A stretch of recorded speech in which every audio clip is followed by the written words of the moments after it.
Hydrogen পানি ক্রীড়া, fitness, সুস্থতা, সৌন্দর্য, চিকিৎসা এবং রোগ নিরাময়ের ক্ষেত্রে পানির শিল্পে বিপ্লব ঘটাতে চলেছে। গবেষণায় দেখা গেছে যে এটি ডিমেনশিয়া, আলঝেইমার, স্কিজোফ্রেনিয়া এবং পার্কিনসনের মতো মস্তিষ্কের সমস্যার উপর শক্তিশালী নিরাময় প্রভাব ফেলে। এটি ত্বকের বিবর্ণতা, যকৃত, হৃৎপিণ্ড, ফুসফুস এবং অন্ত্রের নিরাময়ে সহায়ক। ক্যান্সার, ডায়াবেটিস এবং স্থূলতার মতো রোগের উপরও এর ইতিবাচক প্রভাব রয়েছে।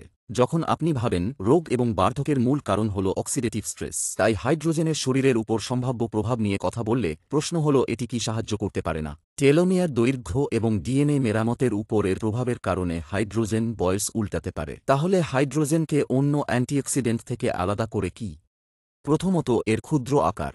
এটি খুব সহজেই শোষিত হয়, প্রায় 300 থেকে 400 বায়োঅ্যাভেলেবিলিটি, যা ভিটামিন সি এর চেয়ে প্রায় 400 গুণ ছোট। এটি এমন স্থানে পৌঁছাতে পারে যেখানে অন্যান্য অ্যান্টিঅক্সিডেন্ট পৌঁছাতে পারে না। এটি এমনকি রক্ত মস্তিষ্ক বাধা এবং কোষের ঝিল্লি অতিক্রম করে কোষের নিউক্লিয়াস ও মাইটোকন্ড্রিয়ায় প্রবেশ করতে পারে, যা অবিশ্বাস্য নির্বাচনশীলতা। হাইড্রোজেন খুব স্থিতিশীল হওয়ায় এটি শুধুমাত্র সবচেয়ে ক্ষতিকর ফ্রি র্যাডিক্যাল হাইড্রোক্সিল এবং পেরোক্সিনাইট্রাইটের সাথে প্রতিক্রিয়া করে। এর মানে হল এটি আমাদের প্রয়োজনীয় উপকারী ফ্রি র্যাডিক্যালগুলি রেখে দেয় এবং শুধুমাত্র সবচেয়ে ক্ষতিকর ফ্রি র্যাডিক্যালগুলিকে লক্ষ্য করে। হাইড্রোজেন আসলে জেনেটিক স্তরে কাজ করে আমাদের প্রাকৃতিক প্রতিরক্ষা সিস্টেমের জিনগুলি সক্রিয় করে। হাইড্রোজেন আপনার কোষগুলিকে আরও বেশি প্রাকৃতিক অ্যান্টিঅক্সিডেন্ট যেমন গ্লুটাথিয়ন পেরক্সিডেজ বা সুপারঅক্সাইড ডিমোটেজ পাম্প করতে বলে। আমি জানি এটি একটু বৈজ্ঞানিক, কিন্তু আমার সাথে থাকুন। সংক্ষেপে, হাইড্রোজেন একটি শক্তিশালী এবং অত্যন্ত শোষণযোগ্য অ্যান্টিঅক্সিডেন্ট ও সেল রেগুলেটর, যা আপনাকে কঠোর প্রশিক্ষণ বা গুরুতর অসুস্থতা থেকে পুনরুদ্ধারে ওলভারিনের মতো পুনর্জন্ম ক্ষমতা দিতে পারে, এবং বার্ধক্য বিরোধী ক্ষমতাও, যদি যথেষ্ট ধারাবাহিকভাবে নেওয়া হয়। গত 2 বছর ধরে আমি নিজে ধারাবাহিকভাবে হাইড্রোজেন পানি পান করার পর আমি শুধু তারুণ্য নয় বরং শারীরিক শক্তিতেও নাটকীয় বৃদ্ধি লক্ষ্য করেছি, যার মানে এটি অবশ্যই একটি হরমোনাল উপাদান থাকতে হবে। কিন্তু 4-0 বছর পার করার পরও আমি আমার চেহারায় উল্টো পরিবর্তন দেখেছি, যা পুরনো ছবিগুলি দেখলে স্পষ্ট বোঝা যায়।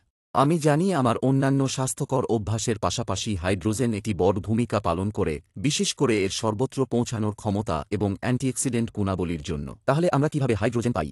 একটি পোর্টেবল হাইড্রোজেন মেশিন, যেমন এই সুন্দর 2 গ্রেল, ইলেকট্রোলাইসিস প্রক্রিয়ায় কার্যকরভাবে হাইড্রোজেন উৎপন্ন করে। অনলাইনে বেশিরভাগ মেশিনের তুলনায় এটি তার দাবিগুলো সঠিকভাবে পূরণ করে, যা ভুল প্রথম সংখ্যা বিজ্ঞাপন করে। আমি কয়েকটি ভিডিও তৈরি করেছি যেখানে দেখিয়েছি কিভাবে হাইড্রোজেন মাপা যায় এবং পফিন পার্টস পার মিলিয়ন পরিমাপের মানে কি। আমি দেখাব কিভাবে নীল তরল রিয়েজেন্ট দিয়ে আপনার পানির হাইড্রোজেন কন্টেন্ট পরীক্ষা করবেন এবং কেন আমাজন ও ইনস্টাগ্রামের নিম্নমানের মেশিনগুলি এড়িয়ে চলা উচিত। গত কয়েক বছরে আমি বহু মেশিন পরীক্ষা করেছি। অবশ্যই আমার মতে হো2 গ্রেও তার মান ও খরচের জন্য সেরা। আইনিত পানির তুলনায় হাইড্রোজেন নিয়ে অনেক কিছু বলার আছে এবং অনেক ভুল ধারণাও রয়েছে। কিন্তু সত্যি বলতে, এই মেশিনগুলি থেকে আসা থেরাপিউটিক কন্টেন্ট হল হাইড্রোজেন আয়নাইজেশন বা পানির নেতিবাচক অপ নয়। আপনি এই ছোট মেশিনটি 2 গ্রেল খাম থেকে কিনতে পারেন, যা আন্তর্জাতিকভাবে পাওয়া যায়। কোনো প্রশ্ন থাকলে মন্তব্যে জানান। তারা একটি অসাধারণ কাউন্টারটপ মডেলও লঞ্চ করছে, যা আমি প্রতিদিন সারাদিন ব্যবহার করি, এবং আপনি তাদের সাথে যোগাযোগ করে প্রি অর্ডার করতে পারেন। এটি একটি রিভার্স অসমোসিস 3 স্তরের ফিল্ট্রেশন, ইউভিসি লাইট স্টেরিলাইজেশন এবং হাইড্রোজেনের হাইব্রিড পাইপলেস মেশিন। এটি পোর্টেবল, তাই এটি 10 মিনিট চলবে। আপনি ম্যানুয়ালি বন্ধ করতে পারেন বা 10 মিনিট পরে এটি স্বয়ংক্রিয়ভাবে বন্ধ হবে। 5 মিনিটে একবার, 10 মিনিটে 2 বার বিপ দেবে। কখনো কখনো চাপ বেশি হতে পারে এবং ঢাকনাটি খুলতে সমস্যা হতে পারে, তাই একটি চাপ মুক্তি ভালভ রয়েছে। এই নিন, এটি স্ক্রিনে ছিটকে পড়েছে, তারপর সহজেই মুক্তি দিন। দেখার জন্য ধন্যবাদ।